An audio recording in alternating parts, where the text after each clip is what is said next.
Well, good morning. Yesterday was a more fun beginning to the show. Hello, everyone. Today is not a fun beginning. Although we will talk at least about players arriving at camp, which is fun. Gardner Minshew, if you watch this show, people are making a big deal of the bus he was driving. Davion Taylor told us a month ago he was driving and living in a bus during OTA. So you were already in. You had the scoop. But a rough night for the Phillies, and at least a little excitement for the Eagles, just knowing that they're at the NovaCare complex now, getting ready to start running around and actually having position battles today in South Philadelphia. And I am excited about it. And little things do get me giddy when it comes to the Eagles, especially on a day where the Phillies falter like they did last night. And I got some numbers. I went a little bit of a rabbit hole when it came to Aaron Nola's start last night. And I'm like, well, how does the guy do exactly on 9 days rest? And I pulled up the number with Aaron Nola on 6 or more days of rest, and it's not very good, at least not very good in comparison to how he is on 5 days rest, where he's a god, apparently. So we'll get into that whole conversation when it comes to the Phillies, and we'll see the players' arrival. And John Clark, NBC Sports Philadelphia, tweeted out something interesting. According to a source, what Nick Sirianni's message was to the team. So we will cover all that and more on today's show. Glad to have you along for the ride. Let's start it off with the Phillies just to get the negative out of the way. Aaron Nola takes to the hill last night.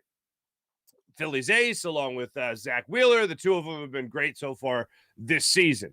Aaron Nola didn't start immediately when they came back from the All-Star break. He, of course, didn't start against the Cubs, but he gets the start here against the Atlanta Braves. And he didn't look sharp. Let's just say that in the early goings of this game.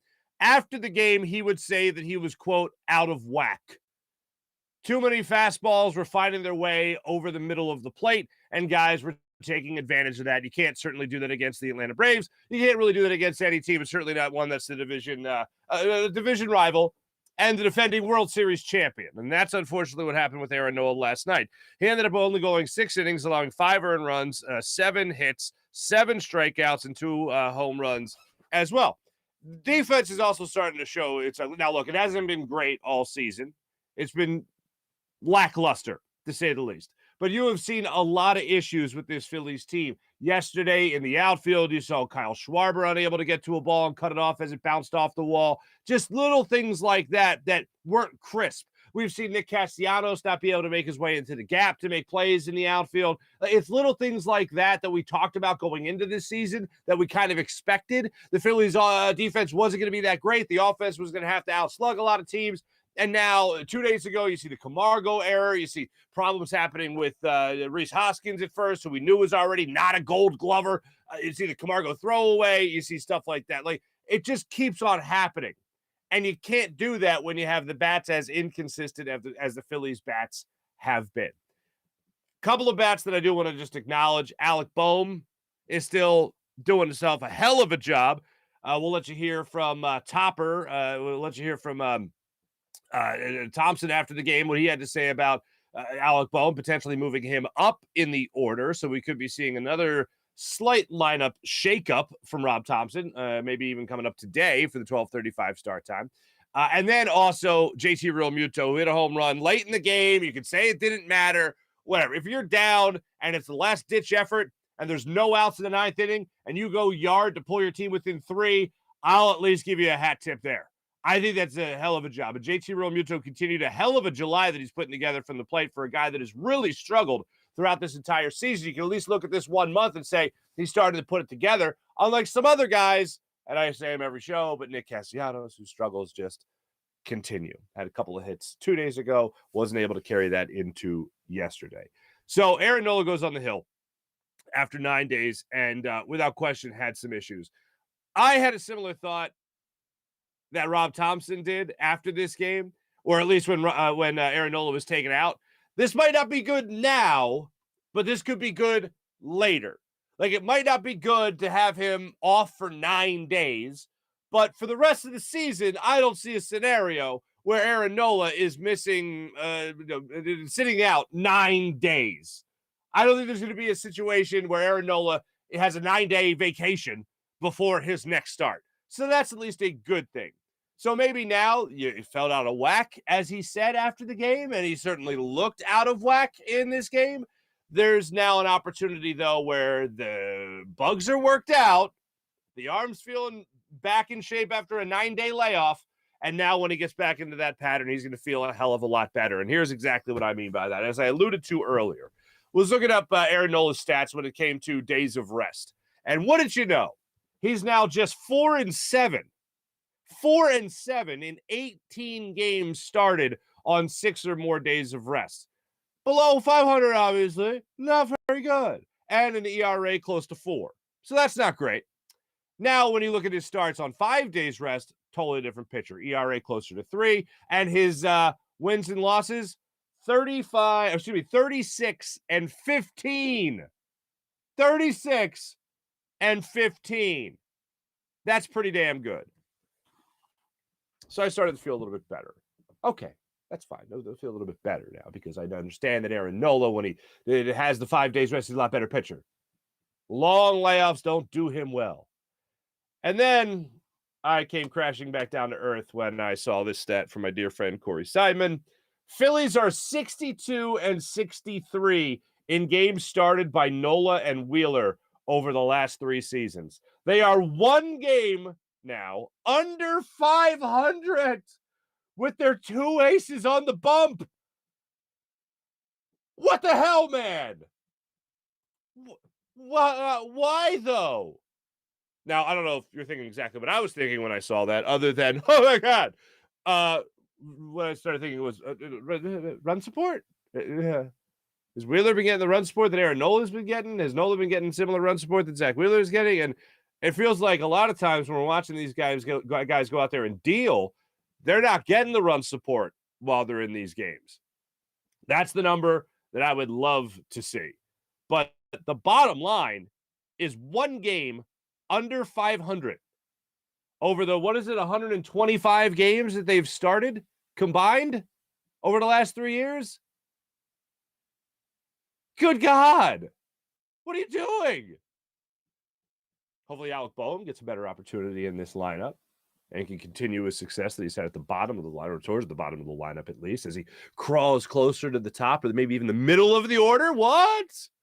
And then hopefully JT Realmuto continues to rank. And then other guys get hot again. Speaking of maybe getting hot, Gene Segura last night had his rehab start. Unfortunately, 0 for 3. But he was at least had his one rehab start under his belt in Lehigh Valley, despite going 0 for 3. Kyle Schwarber hit another home run last night, which was great to center field. A couple of rows deep, which was great to see him at least hit another home run, his 31st home run of the season. JT Realmuto, as I mentioned earlier, hit a home run, his 9th on the year. 92 pitches for Aaron Nola in 6 innings of work isn't exactly par for the course for him. You would like to see him with 92 at least get into that 7th inning, and just not possible. But Alec Boehm hitting last night was good. Aaron Nola on the bump last night, not good. After the game, Rob Thompson was asked about, and this is where he was thinking exactly what I was thinking, it might not help him now, but it'll help him down the line, the long layoff for him. And he also talked about maybe shuffling the lineup. Here's Rob Thompson after the game last night talking about Aaron Nola's start, as well as maybe promoting Alec Boehm in the batting order. Yeah, probably, but I think the extra rest in the long run will help him. So, he got behind some hitters, and especially the 2, 3, 4 guys, and left some balls out over the plate. What do you think Boehm continues to swing such a hot bat? I know it's never a magical cure, but what about moving him up? He's been hitting mostly 6 or 7. Yeah, we've been talking about a lot of things, with the lineup, because, we scored some runs last night. We scored 3 tonight, but, that's not enough. So we're talking about a lot of things with the lineup and trying to inject some runs in there.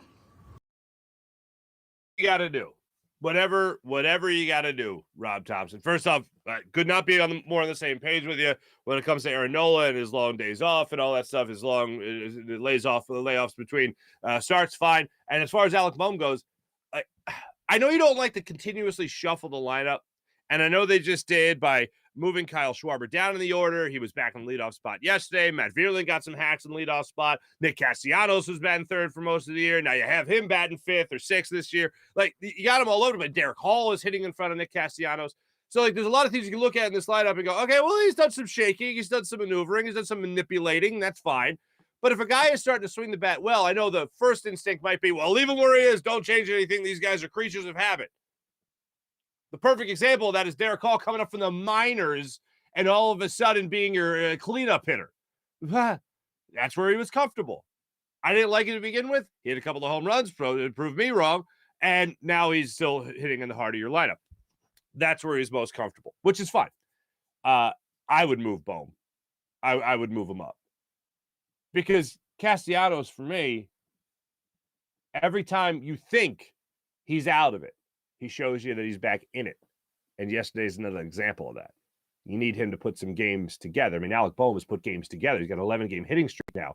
He's batting something like 450 over those games. Yeah, I'd say he's earned a promotion in the lineup, and I think this lineup needs him in that spot. Well, Nick Castellanos looks like a 7 or 8 hole hitter. Maybe that takes the pressure off him.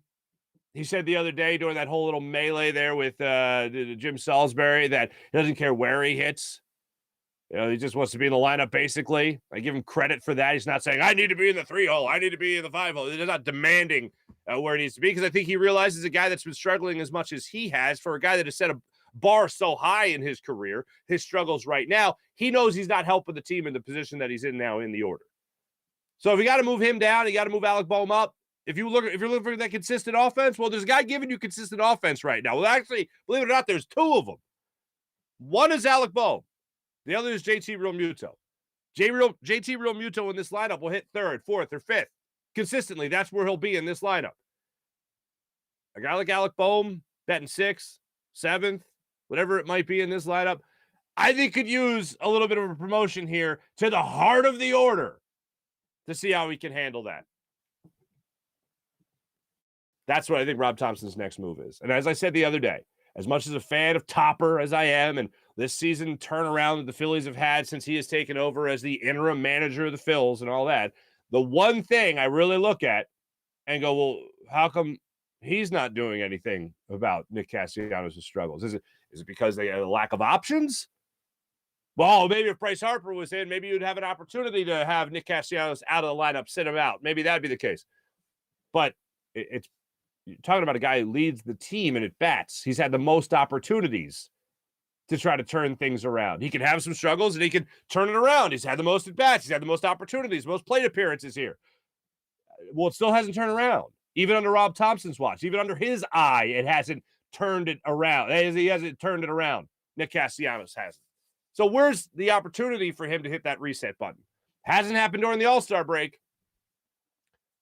So what you going to do, Rob Thompson? Maybe this is it. And I like the idea of him rolling it out there. Notice, and look, Alec Bohm has played better than Paul Reed before I make this comparison, but notice how this manager / coach, notice how he didn't say we're not going on an Alec Bohm victory tour. He said, keep it open.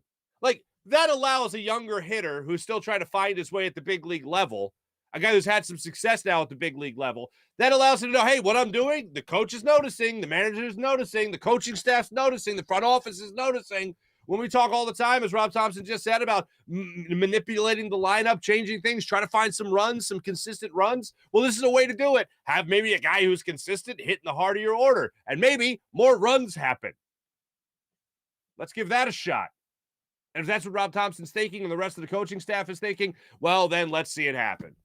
Because consistency in the offense hasn't been the case through the first 5 games after the All-Star break. Let them know that everyone else is saying, hey, we're noticing what you're doing. We're going to give you an opportunity here in the heart of the order and see what kind of noise you can make. And let's cross our fingers that it continues. And maybe down the bottom of the order with less pressure off them, maybe less opportunities to come up with runners in scoring position, whatever it may be. Maybe down there in the 7, 8 hole, maybe that's where Nick Castellanos starts finding his swing again. Or go with the more drastic approach. Put him on the bench for a day or 2. Figure it out. Watch these guys play. Maybe he gets an opportunity, a situation later in a ball game where you put him in and he's put in a situation to have success, where he gets a good matchup. You see a pitcher down the line that he's had success against. You put him in that. Maybe that's where you start his confidence build. Because right now, it ain't happening. It's happening for JT Realmuto somehow magically. Ever since he wasn't allowed to go north of the border, he's been a totally different hitter. 3:30 now in July. What the heck is he doing? Ridiculous. Good for him. So yeah, Phillies are in a situation to still. They have a chance to win the series today against the Braves. Kyle Gibson on the hill. One other thing Rob Thompson said yesterday was that Kyle Gibson had to deal with some kind of personal issue. So he was out doing long toss. Jim Salisbury, the great reporter that he is, Jim Salisbury was asking Rob Thompson about it yesterday after the game. And Rob Thompson just said that Kyle Gibson had a personal issue to deal with. So he was out there doing some long toss today. He may have missed a regular day of long toss or bullpen session or whatever between starts, but he'll get the start today for the Phillies. Nice 12:35 start time. You guys can have your fun today and get to bed early, maybe. I don't know. Whatever you like to do with your lives. God bless you. So that's what we got going on for the Phillies. Cardinals lost yesterday, so the Phillies remain a half game out of the wild card in the standings there. So it's gotten to the point where it's just all about that scoreboard, man. It's all about that scoreboard as far as what the Phillies are doing and watching the standings as well, because that's where I'm at right now. Phillies half game behind the Cardinals, and the Giants have now lost 6 in a row. Holy pots and pans. Good Lord, man. Well, that's the Phillies. Yesterday was fun. 2 days ago was fun. Today, not so much.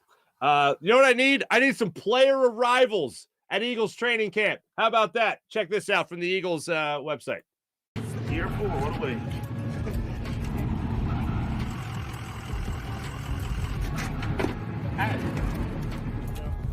What's up, what's up?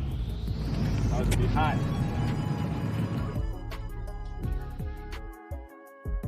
Year 2, y'all ready for time to use big.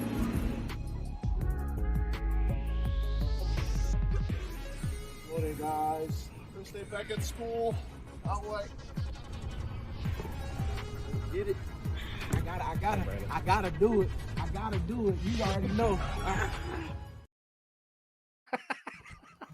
My favorite was Landon Dickerson. Hi.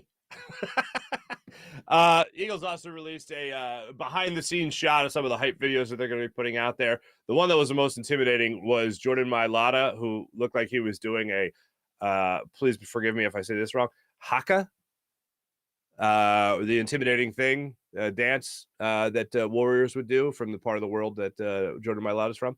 Those things are very frightening and meant to intimidate and successful, I might add. Miles Sanders showed up for year 4. You saw him there. Brandon Graham just all smiles all the time, as per usual. How about this? Lord Brunson, YouTuber extraordinaire, king of Eagles YouTube, designed a hat, hurt season, and who's wearing it? AJ Brown. How about that? How incredible is that? As he's getting out of his car, as he's buying people jerseys, his jersey in the Eagles Pro Shop. That's what you love to see. Welcome to Philadelphia, AJ Brown. Now, we all know Nick Sirianni pretty well here in Philadelphia by now, watching through his first year. And now we're going to see how he does in year 2 as a head coach in the NFL. And we all know that Nick Sirianni really loves ball, man. He loves ball. So you know he's really hyped up for a day like yesterday. And according to John Clark, this was the message from Nick Sirianni. I'm told Nick Sirianni's message to the Eagles in the team meeting tonight, meaning last night at the NovaCare Complex, is that they can't afford to look ahead to the playoffs or the Super Bowl. They have to continue to climb the mountain, progress. He reiterated Jalen Hurts' mantra, the rent is due every day. That's the message from Nick Sirianni yesterday. We all know that he had to be so incredibly hyped to address his team yesterday. And here's what I'm saying. Yesterday, after this show, I went over and did a hit with Fox 29, the lovely, the amazing Karen Happ, and the fantastic and devastatingly handsome Mike Jarek. And Mike Jarek actually gave me a lotto ticket. Did that go off last night, by the way? I didn't even see. I got to check that because I got to see if I won the lottery, whatever it might be. No strings attached, apparently. He just gave me the ticket without any splitsies or anything like that. But I didn't even see it. Friend of the show, everyone's favorite writer from Inquirer.com, Mike Sealski, said Eagles Super Bowl, not out of the question. And he goes on to talk about how good this roster is.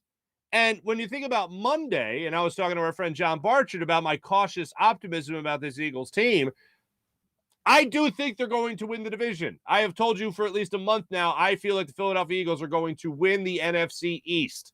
I think they're going to win a playoff game this year. And when I look at this roster, I see a complete team. The one question, the biggest question mark, I think, going into the season is what they do at strong safety. I mean, really, one of the safety positions. I'd say that's your weakest link right now is the safety position. I think wide receiver, you're set. I think offensive line, you're set. I think quarterback, you're set. I still got to see this year to see if he's the franchise guy going forward, but I think he will be. The pieces he has around him, tight end, you're set. Running back, set. Defensive backs, you're set. There's going to be a battle. When you're talking about a battle for the fourth cornerback, you're pretty set at the cornerback position. When you're talking about all these linebackers that you have, including Hassan Reddick, who, yes, will be a edge rusher. You're talking about the defensive tackles. You're going to be seeing who's going to be your fourth defensive tackle. Milton Williams. You signed another one yesterday in Kobe Smith. You're stacked. Your depth on this team is incredible. Howie Roseman, congratulations. The offseason winner, as far as I'm concerned. But it's all going to be about how they organize this talent. What Nick Sirianni does, the step forward Jalen Hurts will take. And I have a lot of confidence that Jalen Hurts will take a step forward. It's a question as to whether or not it'll be a giant leap forward or a moderate progression. But the thing I'm most worried about, most concerned about, is the safety position here. When you look at going into the season, look at Harris and Epps as your starters, there's cause for concern there. Neither has really wowed you as a member of this team to this point, especially when the bar has been set so high in Philadelphia at the safety position, going to Brian Dawkins, going to Malcolm Jenkins, going to Roddy McLeod. That's a tough spot to fill in the city of Philadelphia. And now it's a matter of whether or not Jonathan Gannon can help those guys out, especially a more inexperienced guy that's not used to starting games like Marcus Epps. Will the safety position matter as much if you're more aggressive? I don't think so. Because obviously you're not giving the time to the quarterback to find guys downfield where the safeties are lurking. Deepest man on the field. But they're always telling the safeties. Got to be the deepest man on the field, especially if you're the free safety, most notably. Traditionally speaking, that's not always the case. But traditionally speaking, if you are more aggressive, if Hassan Reddick's getting after the quarterback, if Brandon Graham is back at 100% and getting after the quarterback, says he feels great, then we all know that this team is going to do some special things defensively speaking. When Reuben Frank was on with us yesterday, he talked about Jim Johnson's defense and the future Hall of Famer that he had in Brian Dawkins, what he had in Jeremiah Trotter, and what he had on that defensive line in total. It really, all of it. Hugh Douglas, all of it. Those are some pretty good guys they had on that defense. The cornerbacks they had, and Troy Vincent, and Bobby Taylor. That's pretty good defense. And still they're a bottom 20 team in the NFL. That ain't good. When you look at this team last year and what Jonathan Gannon had, I don't blame, part of me doesn't blame him for saying, all right, this is the personnel I had at the time. This is the personnel I have. Let's just not get beat deep, guys. Let's make them make as many plays as possible to get to the end zone. Give them every opportunity to make a mistake, to have a ball just fall in our hands. And that's how we'll stop them, by hoping they mess up. Oh, coach, are we going to force him to mess up? Oh, no. That's gambling. We don't want to do that because we might get beat deep if we gamble. So don't do that. But I heard you could force guys into mistakes if you do that. No! Don't you dare. Should we sack the quarterback? Are you crazy? Stay away from the quarterback. So having guys like, that was a 5th grade play I just performed. You're welcome.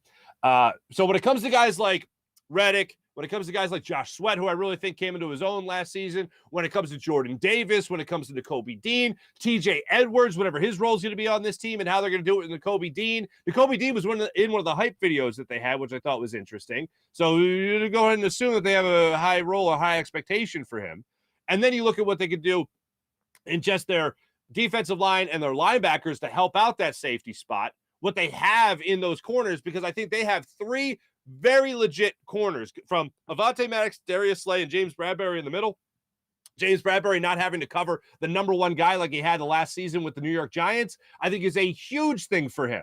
So now you're looking at all this and you're trying to put it together, and we'll see the first tweets come out today and some video come out today on the Eagles website. We'll hear Nick Sirianni speak. We'll hear from these guys, and we'll also see what they're doing on the football field as far as a depth chart is concerned.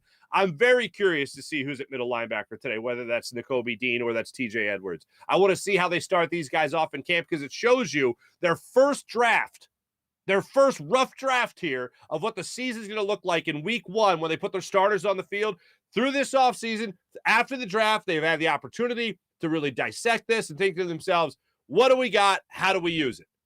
And I think the first reps you'll have in training camp will really let you know what the Eagles are thinking for week 1 of the season. Now, position battles have to play out. Guys have to win their spots. But the first guys on the field for their depth chart at least let you know where they're starting their thought process at. Oh, I like Jacoby Dean in the middle there, the middle linebacker. Let's see what he can do. If he can do it, what he did at Georgia, do it here. That is what I think the Eagles are going to do today. Just put the first draft out there as they do every single year. And then we get to overanalyze, criticize, question, and all that fun stuff. And whatever optimism I have about winning the division can go, well, I don't know about T.J. Edwards again on the field. That's the overreaction that we'll have. We'll start analyzing Jalen Hurts' stats and numbers and all that. Like, for me, it's become silly. And as hyped as I am, as excited as I am, and as much as I wish I was a fly on the wall to hear Nick Sirianni address his team and how probably giddy he was to do it, red is due every day. Every day. As much as I wish I could be a fly on the wall for something like that. It doesn't matter. Ultimately, what matters is what happens in week 1. And everything we do is going to be, everything we look at, I should say, everything the Eagles do and we gaze at, we're going to overanalyze. It's going to sway our opinion a little bit. Don't let it do it. Don't let it sway it too much. Because once that season starts, that's really what we're all caring about. That's really what we all want to see.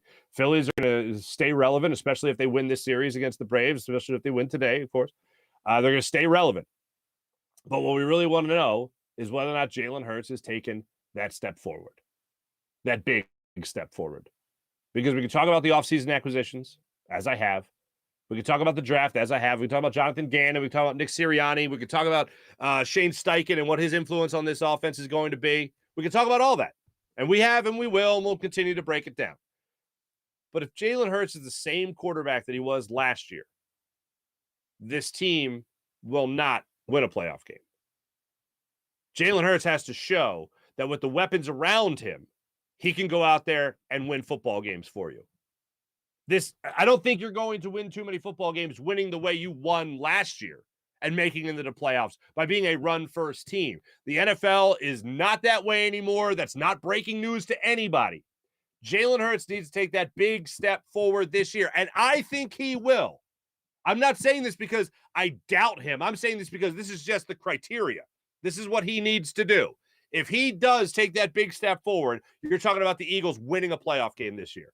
That's how confident I am in Jalen Hurts. If he's that good with a better roster around him, the Eagles will win a playoff game, at least. And no, I don't think it's out of the question. To go back to the headline on Mike Sealski's story about it's not out of the question the Eagles can win a Super Bowl. This is a complete team. I'll tell you, when I had my first great feeling about the 2017-2018 Philadelphia Eagles, this is when I had the first great feeling about them possibly winning the Super Bowl. They had just traded John Dorenbos. And I was talking about who their long snapper was going to be.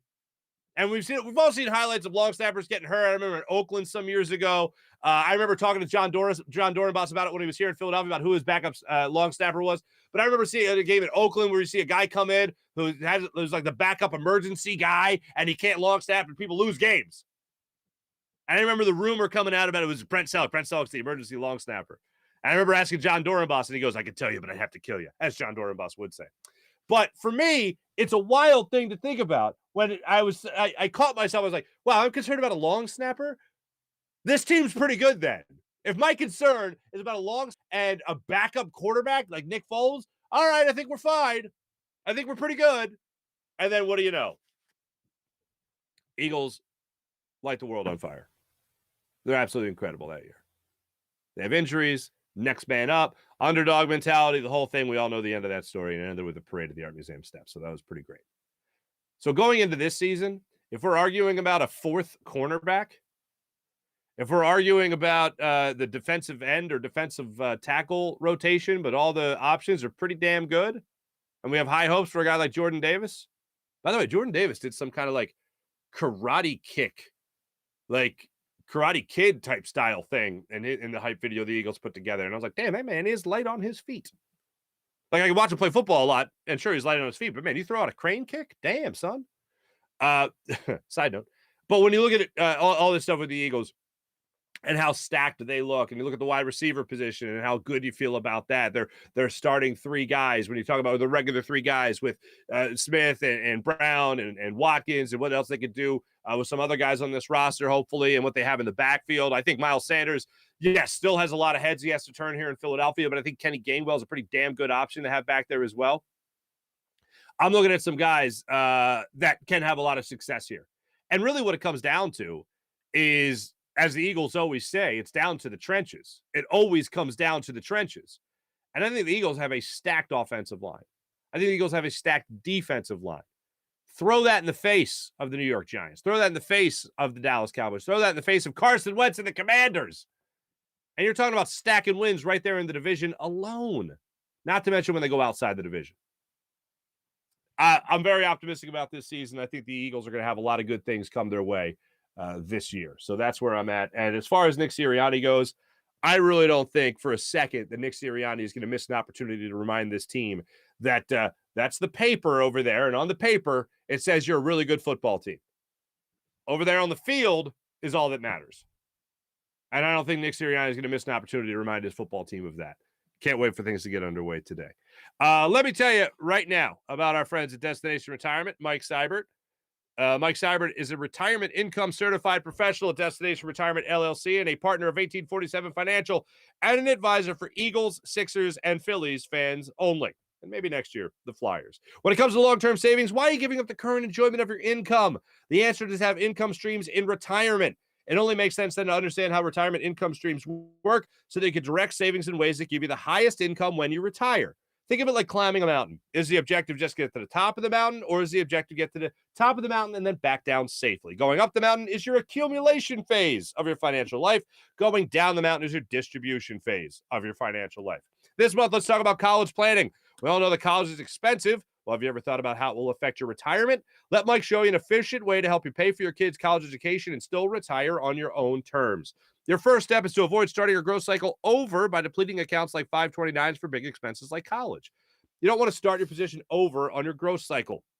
You can't get that time back. Instead, set yourself up with the ability to use vehicles that you can take money out of without starting to have that growth cycle over. Find out how your annual retirement savings can help your college savings and how your college savings can help your retirement savings. Michael set up your own portal and retirement analyzer, then use the software to help you navigate through the different phases of your financial life. For questions or to set up a meeting with Mike, you can email him at GoBirds@1847Financial or call his office at 484-275-6035. You can also visit his website at destinationretirement.com. And as always, go Birds. And let's go Phillies, even after they lose. How about Steven Singer of Steven Singer Jewelers? The man's been in the love business in Philadelphia for over 40 years, helping all Philadelphians feel the love from Steven Singer Jewelers. You want to get engaged? You got to get that push present. You got to, impress that special someone in your life. Maybe it was their birthday. Head to Steven Singer and all the beautiful, dazzling diamond inventory you can see at Steven Singer Jewelers, where a real jewelry expert is standing by to show you all the beautiful diamonds they have to offer. If you are looking to get engaged, ready for love diamond engagement ring, standing by at the ready. But how about this? The perfect price guarantee. Sometimes when you go to a jeweler, you feel like you're getting gouged. You feel like, oh, man, should I negotiate it better or whatever? No, take away that pressure. No negotiating, no haggling. You're getting everything at the perfect price. And you can check out other places, too. Steven Singer has the perfect price for you. Other jewelers like to mark things way up, just say, you know what? You seem like a great guy. How about $500 off? Meanwhile, you're still paying $2,000 more because that's how much it's marked up. Steven Singer, not doing that. Giving every customer, the perfect price.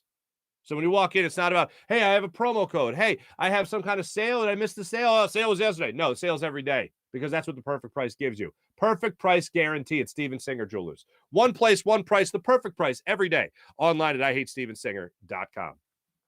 Let me tell you about Rothman Orthopedics. Oh, and now let me preview this. Friday, ladies and gentlemen, we'll have a very special guest on the show, somebody making his first appearance on the Farzy show. We actually taped this interview the other day, and we're going to air it on Friday. I caught up with Dominic Brown. And when I say Dominic Brown, I know what exactly a lot of people think of. They think of that number one prospect that didn't pan out in the majors, but oh my God, that stretch he had. He's an all-star. He's forever an all-star. Dominic Brown is an all-star because of a 39-game stretch he had. And I go over the numbers that he had. I'll tell you right now. 39 games. He hit, I have the numbers here. He hit 324, 17 home runs in 39 games. I worked it out. That's a home run every 8.8 at-bats that he had over that 39 stretch. Babe Ruth, I think, was at 13 for his career. A home run every 13 at-bats. Dominic Brown, during this hot stretch, every 8.8 at-bats, he hit a home run. That's ungodly. So, yeah, he's pretty damn good for that stretch. That went from April 27th to June 8th in 2013, 9 years ago. His number. He is now coaching up the youth in baseball and trying to help them get to the major league level. He didn't pull any punches, man. I asked him flat out, when you think back to that, what was it? What worked for you besides everything? And he was like, yeah, everything was cooking. And then I asked him about, what happened after that. And he was 1,000% honest. He was great. I really enjoyed the conversation. That'll air on the Rothman Orthopedics guest line on Friday morning. So make sure you don't miss that. And he also talks about his expectations for this Phillies season. And as we taped earlier in the week, he had some interesting things to say about the Nick Castellanos, Jim Salisbury back and forth. But I will, spoiler, he does see the Phillies making the playoffs. So I will tell you that. So don't miss that interview on Friday. He'll join us on the Rothman Orthopedics guest line. And speaking of Rothman Orthopedics, hey, remember the old you? The one that didn't have to put up with a fickle knee, a finicky hip, or a shoulder that no longer does what a shoulder should do? Well, the Rothman approach to orthopedics is here to get you back to being you, back to running, back to walking, back to working, back to playing, back to living your life the way you want. With same-day appointments available, you can start today at RothmanOrtho.com. That's RothmanOrtho.com. Rothman Orthopedics, the official orthopedic partner of your Phillies, Eagles, and Sixers. That's RothmanOrtho.com. Ladies and gentlemen, how about the people at Manscaped? Ladies, looking for a good gift for your man? Fellas, do you want to look good for your lady? Everywhere. That's where Manscaped enters the chat. And the Platinum Package 4.0. That includes a lawnmower 4.0 trimmer, weed whacker, ear and nose hair trimmer. And they all come with skin-safe technology that helps reduce the risk of nicks so you can manscape with confidence and comfort.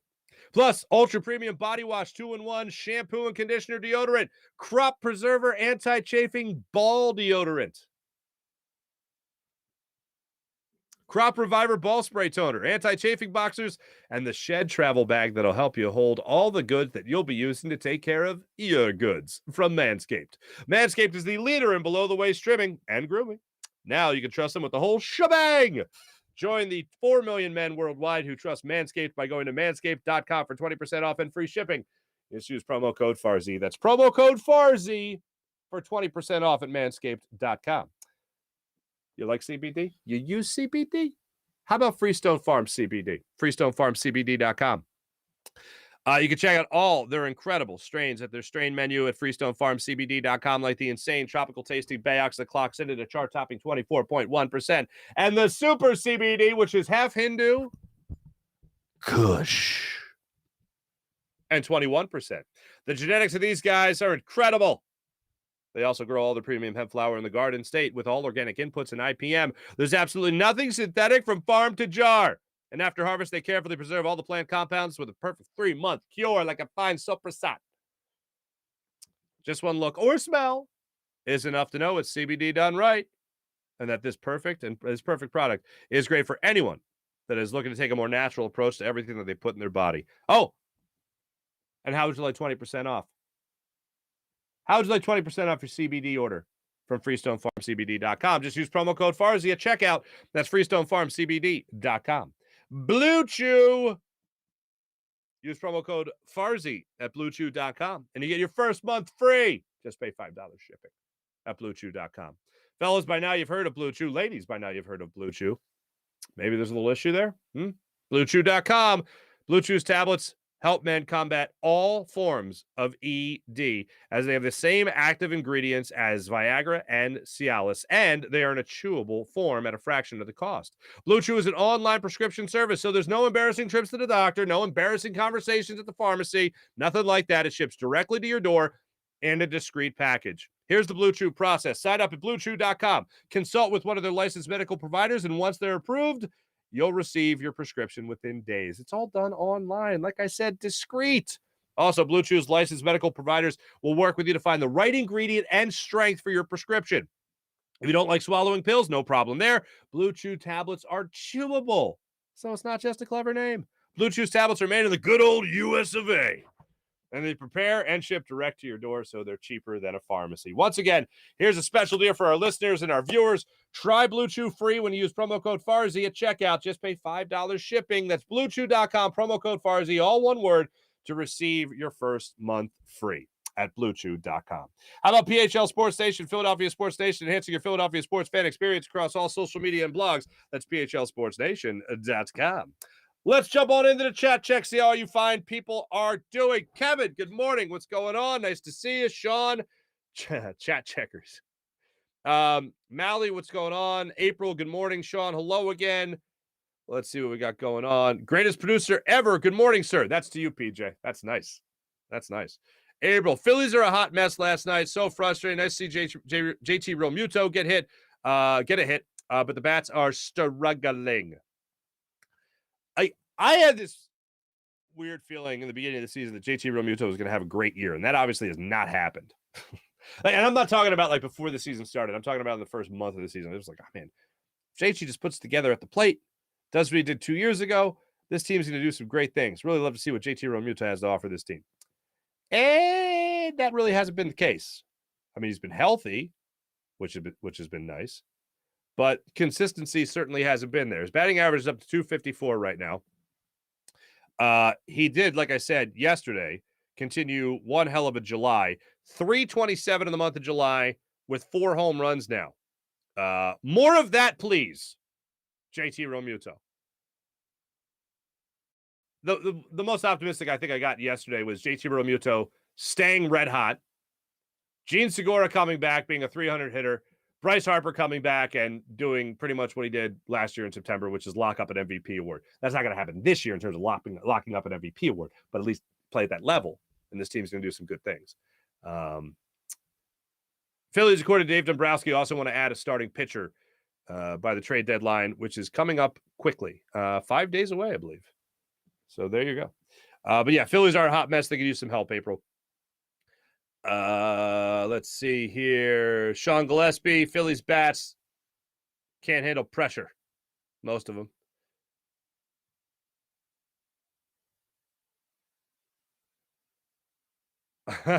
April, yes, day game when I'm working in the drive-thru. I know what I'll be doing. Atta girl, April. Now the football is starting back up. Good to hear from Hugh and Tank again soon. We'll definitely get Tank on the show again. We'll get Hugh on the show again soon. Absolutely. Good John Cheeseborough. Good morning, friend. How are you?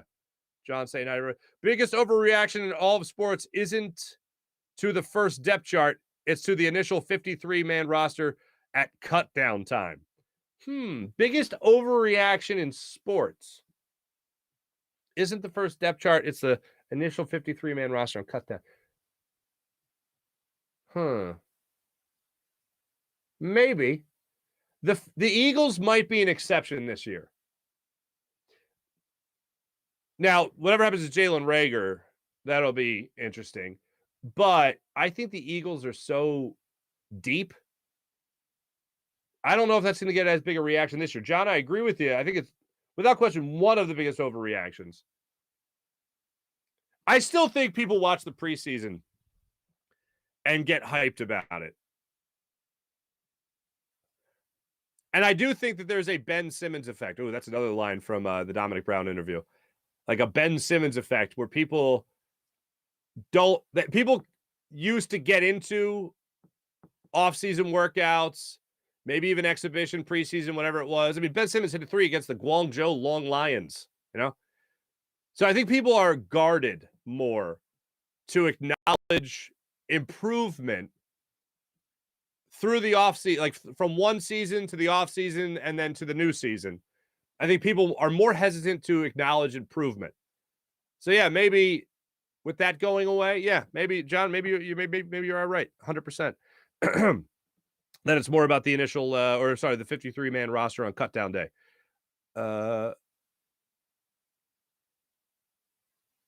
Mally, thank God for that button to cut the mic off. Huh? What happened now? Oh, John, you're talking about the training camp favorites like Rashad Bailey getting cut, Tim Tebow getting cut.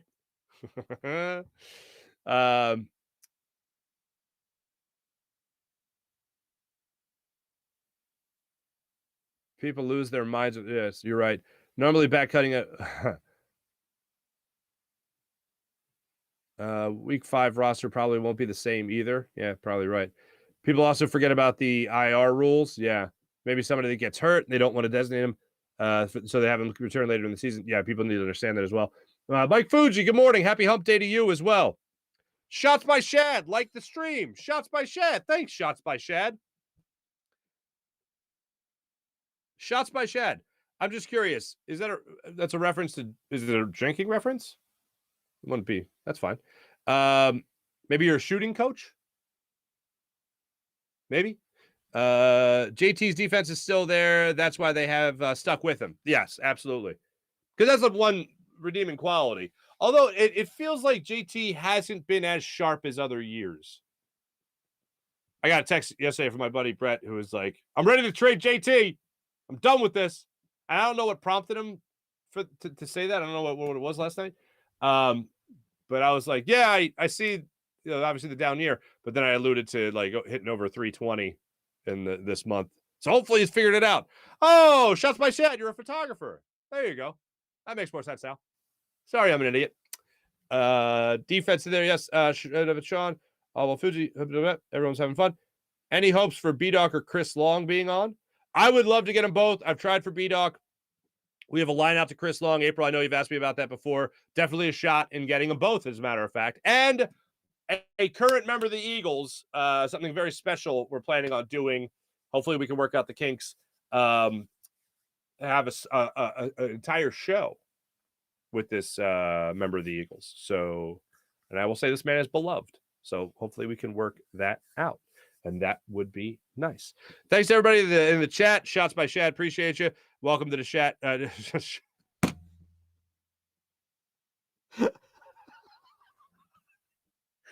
go in a best of.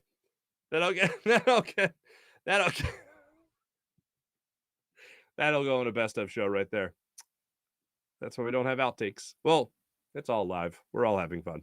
Thanks to everybody in the chat. You guys are great, as per usual. Let's get into our morning rush brought to you by Sky Motorcars, SkyMotorcars.com. Let's start off with some NBA discussion. Kevin Durant, Boston Celtics, was asked about it yesterday by a friend of mine.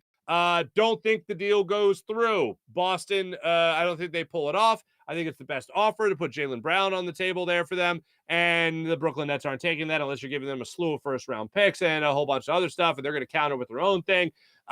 Don't think it's going down. And yes, they actually asked me about it on Fox yesterday. I don't think that deal happens, but yes, it is the best deal that has been offered so far. 76ers and their next move. The way it's kind of shaping up right now, we can see what happens when teams report to their own camps and start getting ready for the season. The exhibition season's upon us and all that. Preseason plays upon us and all that. I'm seeing Matisse Thybulle make it on this team up until the trade deadline. Across the league where somebody needs a little bit more depth, whatever it might be, and the Sixers could get maybe a pick, a second-round pick, whatever it might be. I don't see the Sixers trading Matisse Thybulle until the trade deadline of the upcoming season, and I think that's for a help piece. I don't think that's for a dominant piece. I don't think that's a piece that you're going to have in your starting five, for instance. So just saw some more things surrounding Matisse Thybulle recently. I don't think that deal, I don't think anything happens with him until the deadline. And I know there's a long time until that happens. So yeah, I don't think that happens anytime soon. Phillies going for the series win today. 12:35 start time against the Atlanta Braves. It would certainly help the bounce back from being so terrible against the Chicago Cubs. 12:35 start time today. Kyle Gibson's on the hill for the Phillies. He'll go against the former short-term member of the Phillies, Charlie Morton, who's 5-4. Kyle Gibson also 5-4 on the season. Charlie Morton has a 4.20 ERA, 121 strikeouts in 105 innings pitched. Kyle Gibson gets to start 5-4, like I said, with a 4.69 ERA. He's got 80 strikeouts in 101 innings of work. We will see how that plays out for the Phillies today. Phillies need to take care of business today. We seem to be saying that every single day because it's true. Only a half game up on the Cardinals. You have an opportunity now with the Cardinals struggling, the Giants struggling, put some more distance between them and the Giants. They have an opportunity to take care of business before they head on a little bit of a long road trip here. They got a 4-game series in Pittsburgh and then a 2-game series back in Atlanta. And then they host the Nationals and host the Marlins and host the New York Mets. So it is going to be a very heavy first 3 weeks of the month of August when it comes to play in the division. So cross your fingers, the Phillies come out on the other side on top, and some guys in this lineup get it going. Rob Thompson not afraid to tinker, though. That much is true. We'll see what happens on the other side. Thanks for watching. Thanks for listening. This is the Farzy Show presented by Destination Retirement, destinationretirement.com. Jim Hyder produced the program, did a phenomenal job. This is a Buzz Sports and Entertainment production. We'll be back with you guys tomorrow.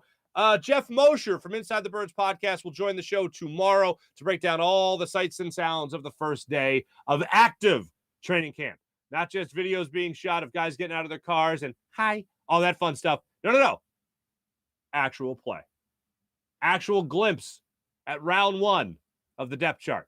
Jeff Mosher, Inside the Birds, will join us tomorrow. Talk all things Eagles training camp. Thanks for watching, everybody. Have a great rest of your day. My name is Marc Farzetta here for the Farzy Show presented by Destination Retirement from the Steven Singer Studios. Talk to you guys tomorrow. Go Birds.